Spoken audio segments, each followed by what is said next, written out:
Hello, everyone. Today, I'm here to pull back the curtain on something lurking behind smiles and rose-colored filters. A twisted illusion that has seeped into our lives without us even realizing it. The romanticization of toxic relationships that's affecting countless people. Especially as teenagers, we've been handed a script that tells us obsession is passion, that being controlling is being caring. But this version of love is nothing more than toxicity wearing a Cupid's mask, leaving young people mistaking chains for comfort and manipulation for love.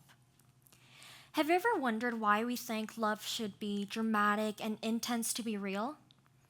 It's because we've been shown that love needs to be all-consuming. I've seen a ton of people and posts romanticizing toxic behaviors like constant monitoring, jealousy, and even anger as proof of love. It alarms me how much risk this poses, potentially leading to disastrous and dangerous outcomes. And it's happening to many teenagers to the point where it has become a trend. And if it's happening to others, could be happening or has happened to people sitting right here too. Now, I want you to take a look at this photo and see if anything's wrong with it. I mean, they look perfectly happy, right?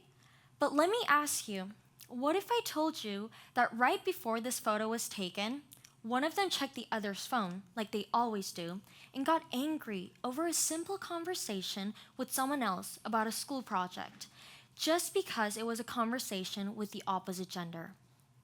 What if I told you one of them lashes out physically, hitting the other person whenever anger takes over? And suddenly that perfect couple doesn't seem so perfect anymore. From the outside, they look like everyone else's idea of love, especially to young people who are still trying to figure out what love is supposed to feel like. It's easy to mistake constant attention for devotion. But love shouldn't feel like you're being watched. It shouldn't make you afraid to be yourself. Real love isn't possessive. It's freeing, respectful, and full of trust. The issue about romanticization of toxic relationships is that at first they rarely start out harmful. The control and possessiveness don't appear on the first day. They build up slowly in small, subtle ways. At first, it can almost feel like proof that they care, that they're committed. But soon enough, those little controlling gestures grow until you're justifying actions that hurt you. You're telling yourself, oh, they're just jealous because they care so much. Or they don't want me to talk to others because they love me. You end up gaslighting yourself into thinking that it's all normal, partly because that's what we've been seeing.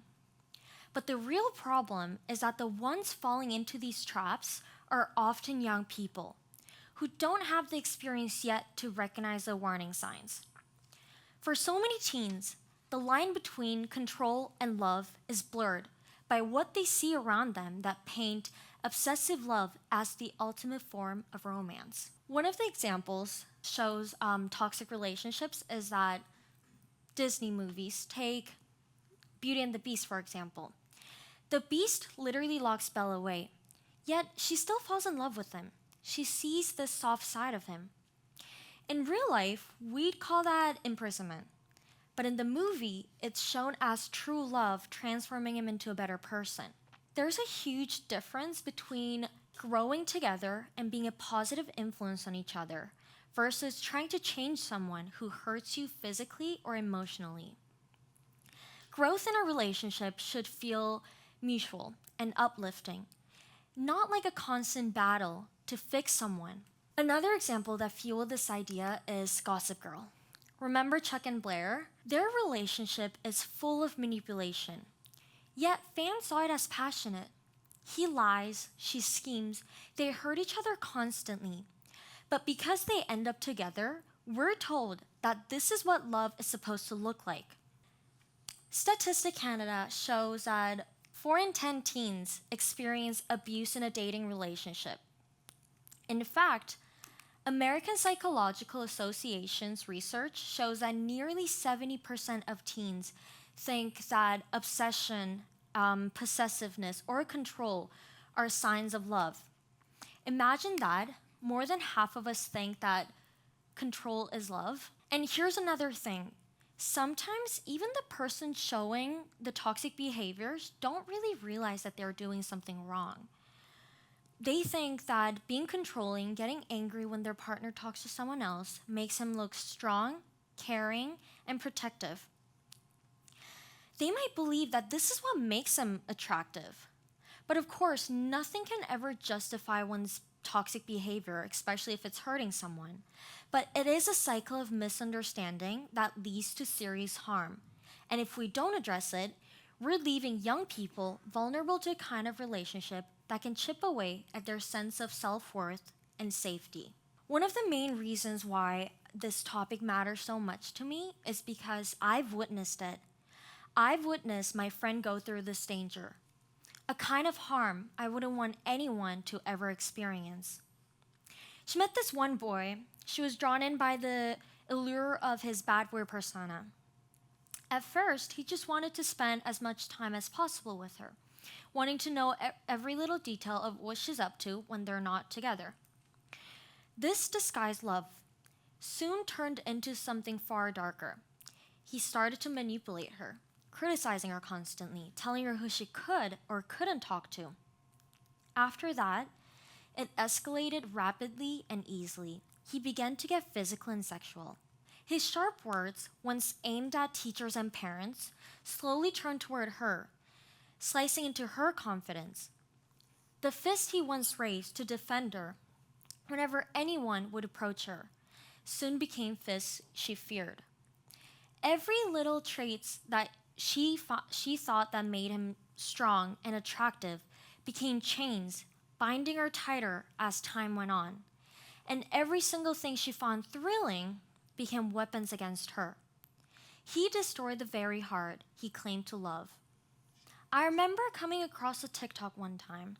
It was a post of romanticizing toxic behaviors like when their partner constantly checks their location or threatening to fight anyone who ever looks at their partner.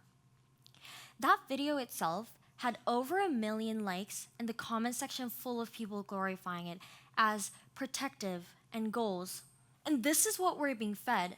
And there are innumerable similar cases out there. They can't see the reality because the science seems so much like what we've been shown over and over again. It's hard to know that what you're feeling and how the guy treats you or the girl treats you is true love or just controlling. Love should be something that lifts you up, bringing out the best in who you are. It's a safe space where you feel valued and respected. It respects boundaries, not just once, but again and again. It's built on trust and understanding, not suspicion or control. It doesn't demand constant surveillance or dramatic gestures to prove its strength. Instead, it reassures you through genuine and steady care. My hope is that you leave here today with a new perspective. Love is not about enduring pain in the hope of change. If someone's behavior consistently hurts you, it's not love. Someone who truly loves you would know your worth and try everything in their power to make you feel loved. Nothing can justify one's action or their intention of hurting you. Find someone who lets you grow in the sunlight, not someone who keeps you in the shade. Thank you.